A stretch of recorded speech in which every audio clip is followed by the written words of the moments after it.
Frontline domestic violence crisis services have said for years that women and children are being turned away from essential services due to lack of funding. The beds are full, the crisis phone lines can't all be answered when they ring, and that women are being forced to choose between violence and homelessness. This government's DV funding is not enough. It's not protecting sufferers from family violence. How many more women and children need to be killed before this government will treat this as domestic terrorism and as the real national security crisis and put the $5 billion over 10 years that's needed for frontline services and primary prevention?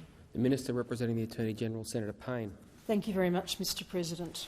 And I acknowledge Senator Waters' question, but I also say that this government, and I think those opposite, will not be politicising the events of last week.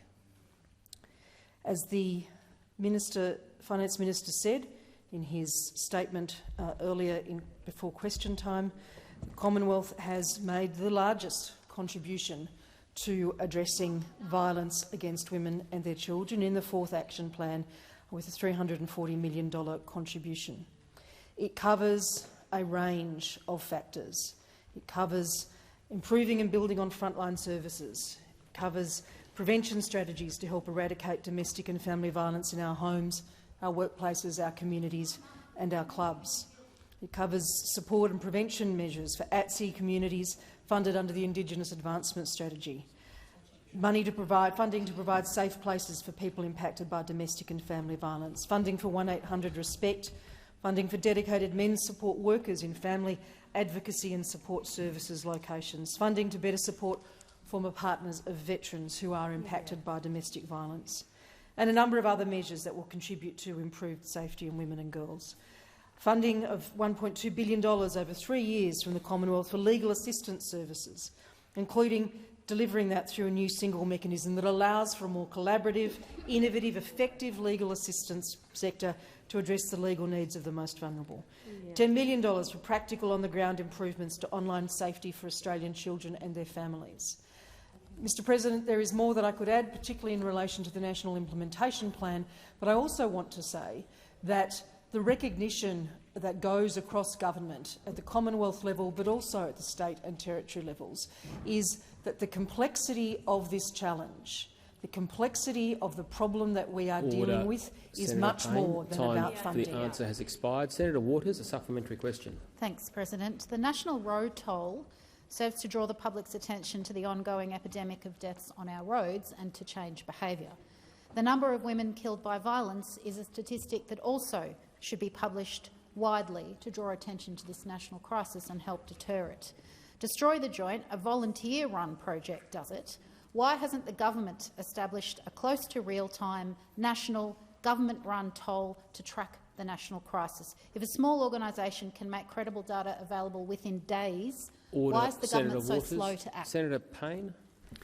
Thank you very much, Mr President. I know that this is a matter that Senator Waters has raised previously. Our commitment as a government is to preventing, addressing and ultimately ending this violence. What the Australian Institute of Criminology has been doing through over 25 years is reporting through its National Homicide Monitoring Program. It's data which is credibly sourced through our law enforcement, our National Coronial Information System and other data sources. As appropriate, it provides trend data upon which the government can design policy to prevent these homicides in the future. And I understand the point that the matters that Senator Waters raised, but don't necessarily agree with them. The most important thing from my perspective and from this government's perspective is to stop, to eliminate violence against women and their families. Senator Waters, a final supplementary question. Thank you, President. This morning, Senator Hanson said on national television that Hannah Clark's ex-husband, and I won't name him, was driven to it and that these things happen.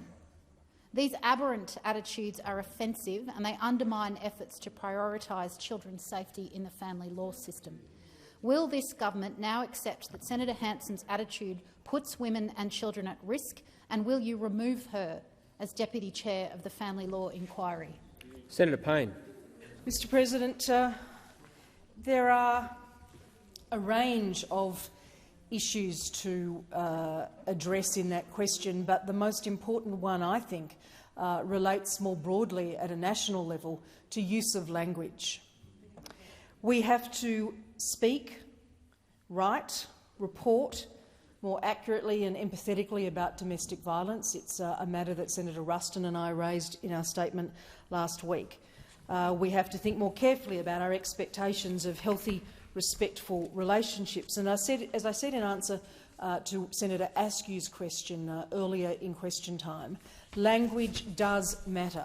Order. It does matter. Senator Waters on a point of order. Yes, thank you, President. Relevance. We know language matters. My question was whether you are going to remove Senator Hanson as Deputy Chair of the Family Law Inquiry. Senator Waters, that was part of your question. The minister's being directly relevant to another part of your question. Senator Payne to continue. Thank you very much. Just to conclude, Mr President, I said it in my response to Senator Askew. We cannot tolerate public language that trivialises or distorts the reality of domestic violence. Each murder, each act of domestic violence is an individual atrocity. Order.